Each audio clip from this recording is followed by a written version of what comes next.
Hello প্রিয় দর্শক, আমি মোহাম্মদ তাসির শেখ নিয়ে চলে এসেছি আবার একটা আমার জীবনের সত্যিকারের ঘটনা, যা শুনলে সত্যিই আপনাদের আশা করছি ভালো লাগবে। তো একবার যখন আমি মোটামুটি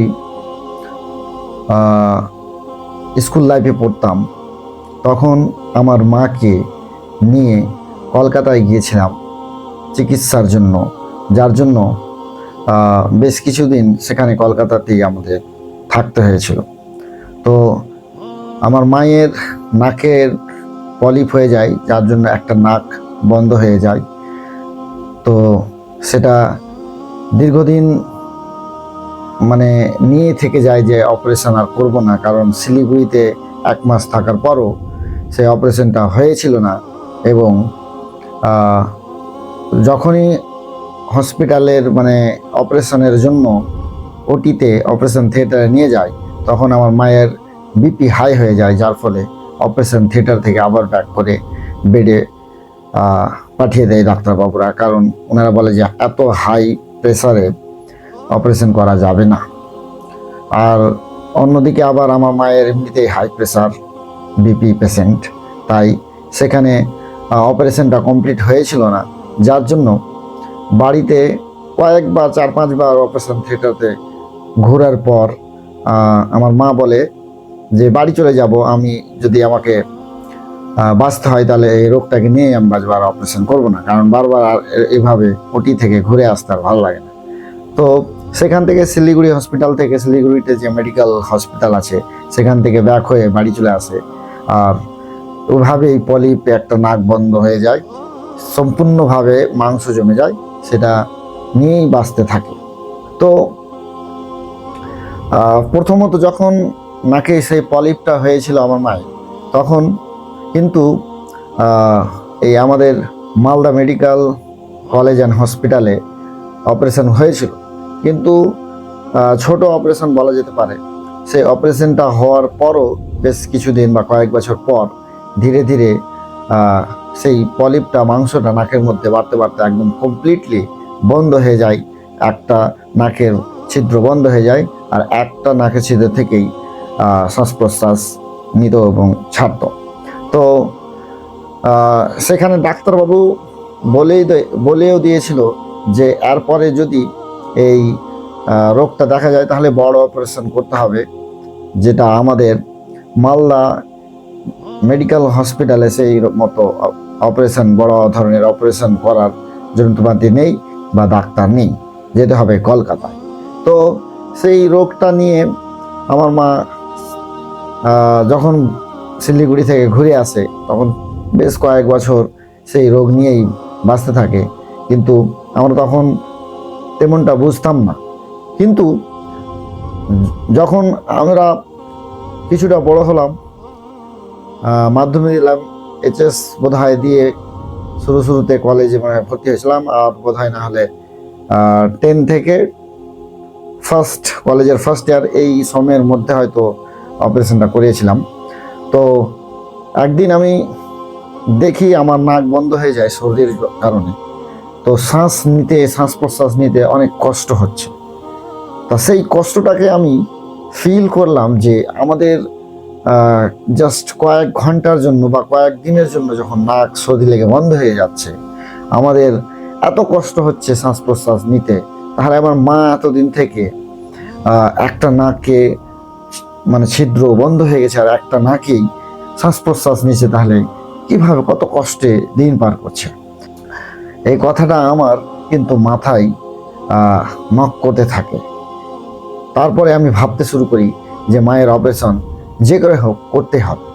তারপরে আমি বাড়িতে আলোচনা শুরু করলাম যে মায়ের এভাবে এত কষ্ট করে বেঁচে আছে, নাকের এক ছিদ্র বন্ধ হয়ে গেছে, আর এক নাকের ছিদ্র থেকে শ্বাস প্রশ্বাস নিচ্ছে।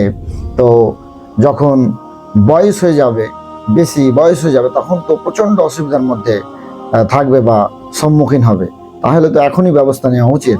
তাই বাড়িতে সবাই আমার কথাই সম্মতি দেয় আর আমাকে বলে যে ব্যবস্থা নেওয়ার জন্য।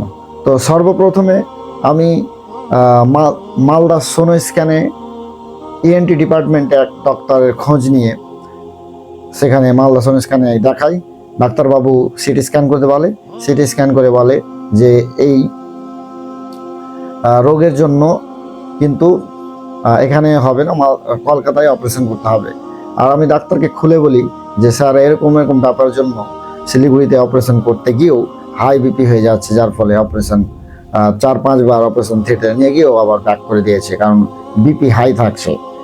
তো কি করা যায়? তো সেখানে ডাক্তারবাবু আমাকে পরামর্শ দিলেন যে তুমি এদিক ওদিকে না ঘুরে পিজি চলে যাও।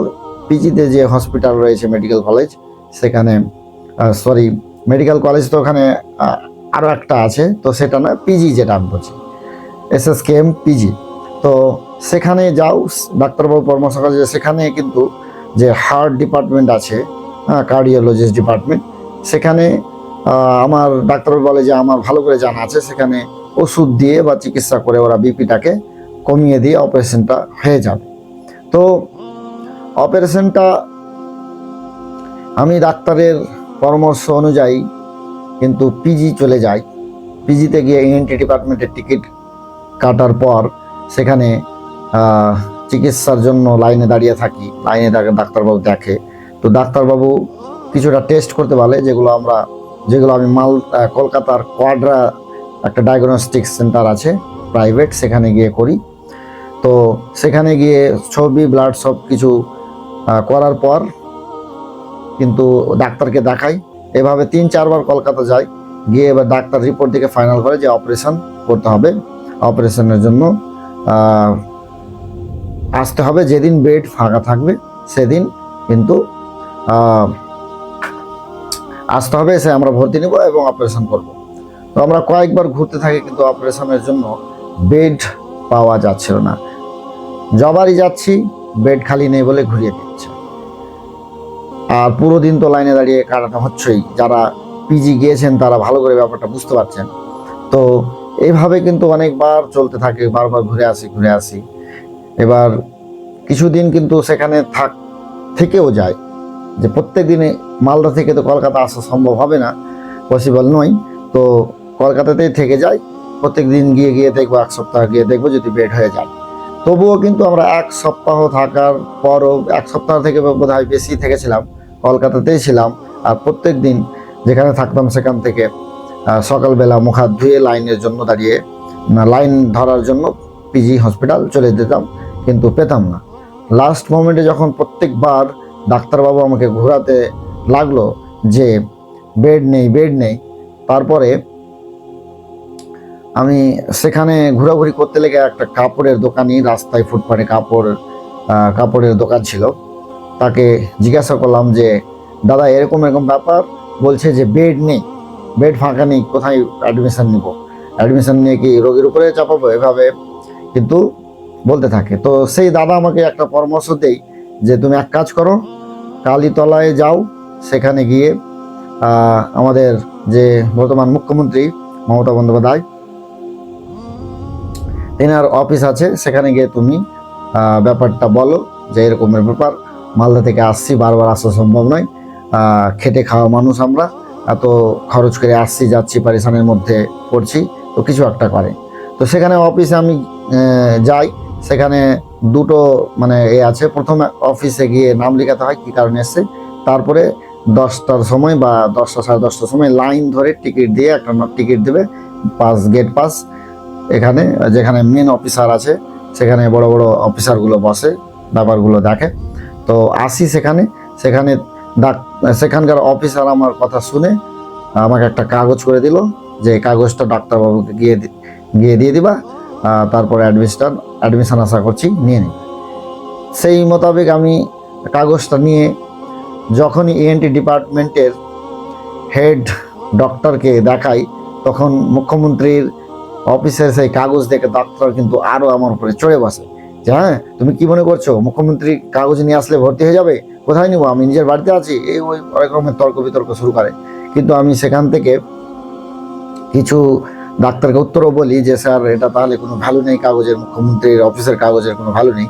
তো আরও চড়ে কথা বলে, কিন্তু আমি শুনে সেখান থেকে চলে আসি। আবার আমি সেই কালীতলা অফিসে যাই, গিয়ে বলি যে স্যার এরকম ব্যাপার, আপনার কাগজ দেখে, আপনার অফিসের এখানকার কাগজ দেখে আরও ডাক্তারবাবু আমার উপরে চড়ে বসলো এবং মেজাজ দেখে কথা বলতে শুরু করলো।